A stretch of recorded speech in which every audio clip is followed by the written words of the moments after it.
देवळा तहसील कार्यालयात महसूल समाधान अभियानासंदर्भात व्यापक बैठक संपन्न। देवळा तहसील कार्यालयातील मध्यवर्ती सभागृहात आज सकाळी 11 वाजता छत्रपती शिवाजी महाराज महसूल समाधान शिबिर अभियान प्रभावीपणे राबवण्याच्या अनुषंगाने व्यापक बैठक आयोजित करण्यात आली।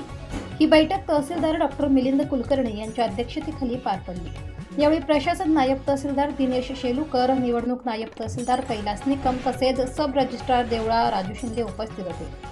बैठकीत सर्व ग्राम महसूल अधिकारी, मंडळ अधिकारी, सरपंच, उपसरपंच, ग्रामपंचायत अधिकारी, सहाय्यक कृषी अधिकारी, महिला बचत गट प्रतिनिधी, स्वस्त धान्य दुकानदार, पोलीस पाटील, महसूल सेवक, महसूल दूत तसेच पत्रकार बांधव मोठ्या संख्येने उपस्थित होते।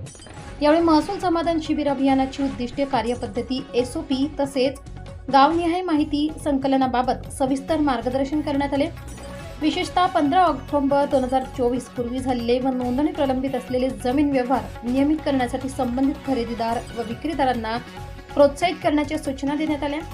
तसेच ग्रामपंचायत स्तरावर जनजागृती करून शासन निर्णयाची माहिती व्यापक स्वरूपात प्रसारित करण्यावर भर देण्यात आला।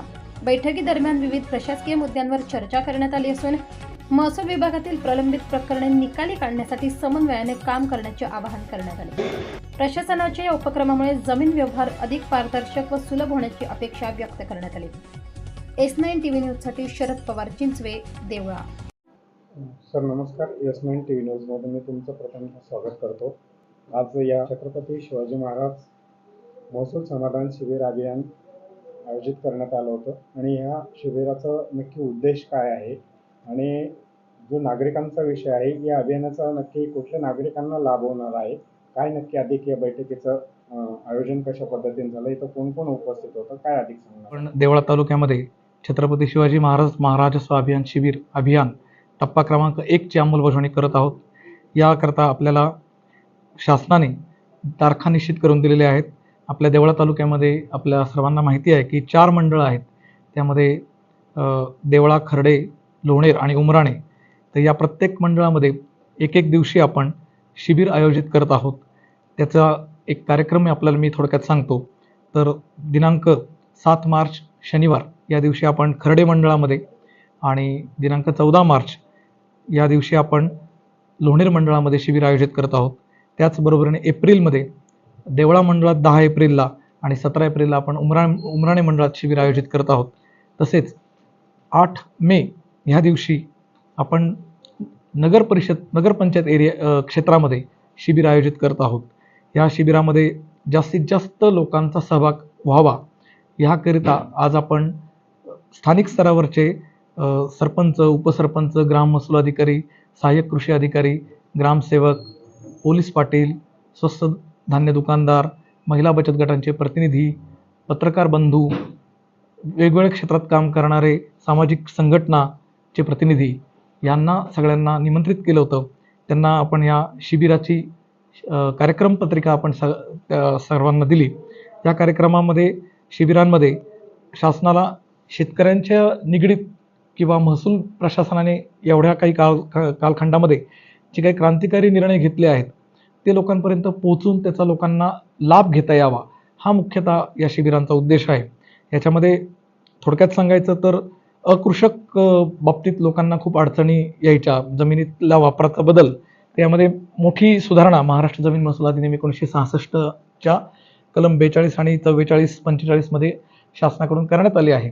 आणि लोकांना ज्या अकृषकची सनद मिळवणे किंवा त्याच्यासाठी दरवर्षी आपल्याला कर भरावा लागणे, या गोष्टींपासून सुटका करण्यात आली आहे। त्यासाठी आता एकाच वेळेला आपल्याला अधिमूल्य दर जो आहे तो वेगवेगळ्या क्षेत्रासाठी निश्चित करून दिलेला आहे। त्यामध्ये 0.1% 1000 चौरस मीटरपर्यंत, 0.25% 1 ते 4000 चौरस मीटरपर्यंत आणि 4000 चौरस मीटरपेक्षा जास्त असेल तर 0.5% अशी आपल्याला देता येईल। आणि त्याचबरोबर काही व्यवहार तुकडेबंदी कायद्यामुळं जे पूर्वी अनोंदणीकृत राहिले पण पूर्ण होऊ शकले नाहीत, त्याचबरोबर काहीमध्ये 60 झालं पण ते पूर्ण होऊ शकलं नाहीत, त्याच्यामध्ये स्टॅम्प किंवा आताचं जे मुद्रांक शुल्क आहे ते आकारून असे व्यवहार नियमित करण्याचा निर्णय आहे।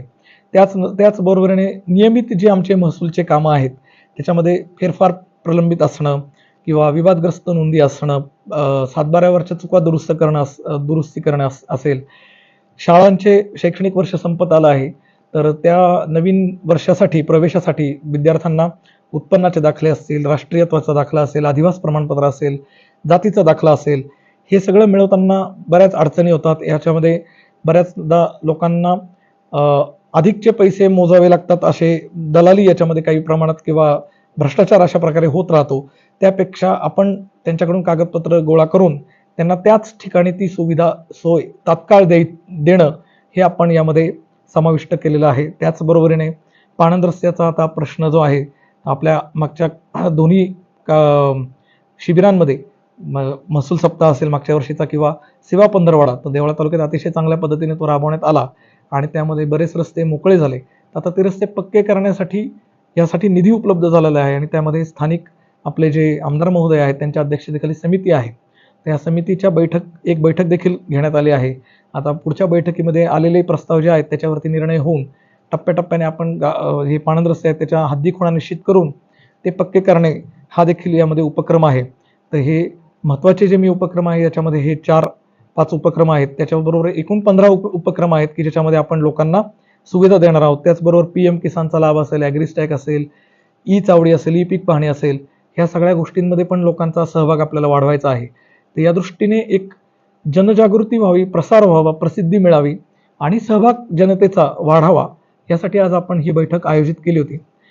दुसरा बैठकीचा उद्देश असा होता की आज 27 फेब्रुवारी म्हणजे कविश्रेष्ठ कुसुमाग्रज यांच्या स्मरणार्थ जो मराठी भाषा गौरव दिन आपण साजरा करतो, तर त्या निमित्ताने देखील आज या बैठकीला सर्वजण उपस्थित होते.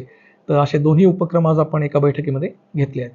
आपण जर आता बघितलं तर प्रत्येक वार्ड वाईज आपण त्या ज्या शिबिराची प्रचार जो आपण करणार आहोत त्याच्यामध्ये काही नागरिक आहेत, त्यांना त्यासाठी पुढे काही लागणाऱ्या काही कागदपत्रांची आवश्यकता आहे का, किंवा त्यांना त्या गोष्टी काही तयार करून ठेवाव्या लागणार का, याबद्दल काय नक्की सांगा. आपण सर्व मंडळांमध्ये आपल्याकडे 3 नायब तहसीलदार आणि 1 पुरवठा निरीक्षण अधिकारी आहेत. तर पालक मंडळ आणि त्याचा अधिकारी म्हणून आपण नायब तहसीलदारांना ही जबाबदारी सोपवली आहे आणि त्यांच्या अधीनस्थ जे मंडळ अधिकारी आणि ग्राम महसूल अधिकारी आहेत त्यांच्या मार्फत ह्या अभियानाला प्रसिद्धी देऊन मग काही प्रकरणांमध्ये जसं आता सातबाऱ्यावरील दुरुस्ती आहे, आपण चांगला प्रश्न विचारला, तर त्याच्यासाठी आधीचे पुरावे काही लागतील, अर्ज लागतील, तर त्याच्यासाठी आजपासूनच लोकांनी अर्ज दाखल करणे, मग तहसील कार्यालयात जरी दाखल केला तरी चालणार आहे किंवा संबंधित ग्राम महसूल अधिकाऱ्याकडे जरी तो अर्ज पुराव्यानिशी कागदपत्रांसह दाखल केला तर आपल्या 5-6 दिवसामध्ये आपण त्या अर्जावरती प्रक्रिया कार्यवाही करून लोकांना त्याच दिवशी आपण लाभ देऊ शकतो. तर जिथं आवश्यकता आहे तिथं आपण कागदपत्र आधीच गोळा करण्यासाठी ही प्रचार प्रसिद्धी अभियान राबवत आहोत. थँक्यू. आपल्या चॅनलला नक्की सबस्क्राईब करा, बेल आयकॉन दाबायला विसरू नका.